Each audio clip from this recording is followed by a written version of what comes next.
Hola, bienvenido a esta nueva tutoría. Recíbela y llévala también en tu dispositivo móvil o tableta. Recuerda, esto es tutorias.co. Comillas. Los estudiantes de ingeniería respetan los números, los animales y a los asteroides. Comillas. Como se observa en la figura, el ejercicio planteado consiste en crear un programa que permita imprimir los datos de una matriz que formen la figura triángulo hacia la izquierda. Es decir, la base de este triángulo será la columna del medio. Y se imprimirán entonces los datos que apunten hacia la izquierda en sus diagonales, convergiendo en la fila de la mitad. Se plantea la solución en un programa de 56 líneas. En la línea 4 se importa la librería Foundation.h propia del entorno de Objective-C. También se pueden importar librerías de C++ y de C. Veamos entonces la función ejecutar, líneas 16 a 46. Esta función entonces vemos que invoca ese random para generar números aleatorios diferentes, declara una matriz, la inicializa con valores aleatorios. En la línea 20 o 28, la variable mitad toma n dividido 2. Esta será la base del triángulo, la columna del medio. Para imprimir esta figura triángulo hay que validar que sea de orden impar. O sea, 3×3, 5×5, etc. Con eso se evita que se imprima una figura deforme. Entonces, si n módulo 2 es diferente a 0, entonces será impar. En ese caso entonces ingresamos, hay dos ciclos y se recorren entonces los datos implicados del triángulo hacia la izquierda. Entonces línea 20, vemos que el ciclo for para x comienza desde la columna de la mitad hasta la primera columna en la línea 32. Y en cambio el segundo ciclo, línea 34, va para y desde f hasta n-f-1. Este segundo ciclo servirá para recorrer las filas. Las columnas se recorren con el primer ciclo de la x. Por eso se imprimen los datos de la matriz en la fila y, columna x. Así entonces usted puede imprimir cualquier figura teniendo en cuenta las variables controladoras de los ciclos.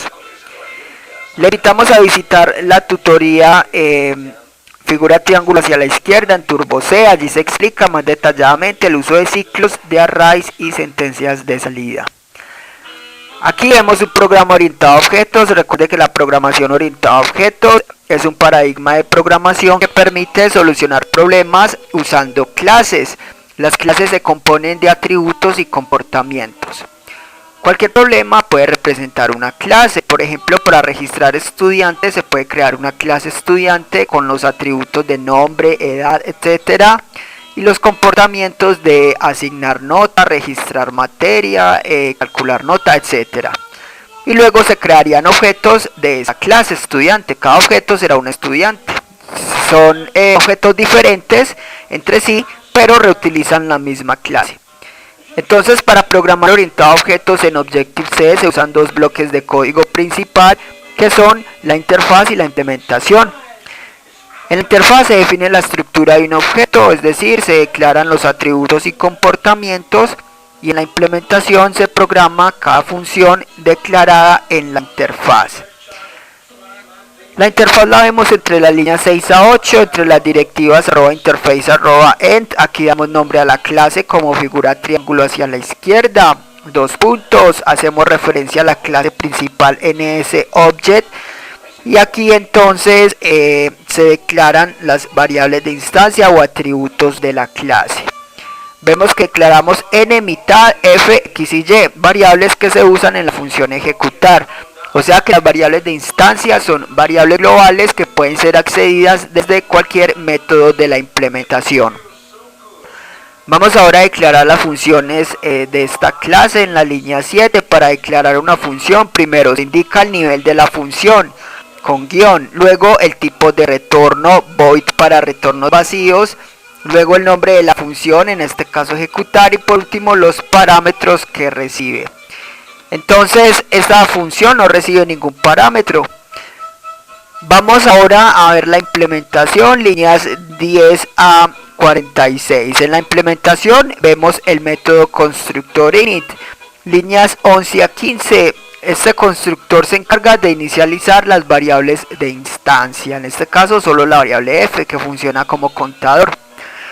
El constructor no es necesario declararlo a menos que se sobrescriba, o sea que reciba parámetros de entrada. El constructor se invoca cuando se instancien objetos de la clase figura triángulo hacia la izquierda, o sea en la línea 52. Con la función ejecutar queda lista entonces la implementación y la interfaz de la clase figura triángulo hacia la izquierda. Para usar esta clase en otros archivos, entonces se puede evitar copiar y pegar todo el código de la clase, simplemente creando dos archivos, uno con la interfaz y otro con la implementación, y luego importarlos. Vamos entonces a usar esta clase en el main, que está entre las líneas 50 y 56. Recuerde que el main es el método de inicio del programa. En el main entonces creamos un puntero llamado EJ de la clase figura triángulo hacia la izquierda. Hay que hacer que este puntero apunte a un objeto de esta clase. Por eso entonces lo instanciamos invocando al método alloc e init, que reserva memoria dinámica que reserva espacio de memoria creando la estructura de un objeto de esta clase. Y obj apunta a este espacio de memoria. Ya se puede usar la clase en la línea 52 simplemente, o línea 53, simplemente se invoca la función ejecutar. Y así el compilador irá de la línea 53 a la línea 16 y continúa con la solución del problema. Por último, línea 54, release es un método que se encarga de liberar la memoria dinámica creada. Esta fue la tutoría del ejercicio, crear un programa que permita imprimir los datos de una matriz que formen la figura triángulo hacia la izquierda. Repasa la teoría, resuelve nuestro test y practica un algoritmo en el tablero. Si esto te gustó o no, te invitamos a discutirlo y valorar la experiencia de esta tutoría. Recuerda, esto es tutorías.co. Trinamos como @tutorías, posteamos en Facebook